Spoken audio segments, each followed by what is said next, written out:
Hello everybody, come on in folks. We are over here on Avenue L and 50th Street West, where there was a vehicle versus motorcycle.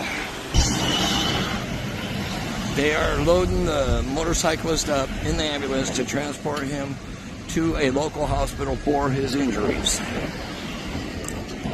You can see there's extensive damage on the motorcycle. Right there, the motorcycle is a complete loss, totaled out. Right there is the front end of the vehicle. You can see the vehicle has extensive damage also. And once again, this is on Avenue L and 50th Street West, a vehicle versus motorcycle. The motorcyclist appears to have extensive damage to themselves, injuries. Law enforcement, fire department, emergency personnel are on scene at this location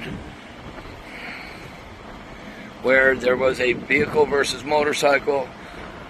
Both the vehicle and the motorcycle have extensive damage. The motorcyclist is being transported right now to a local hospital in that ambulance right there by AMR. They are transporting right now.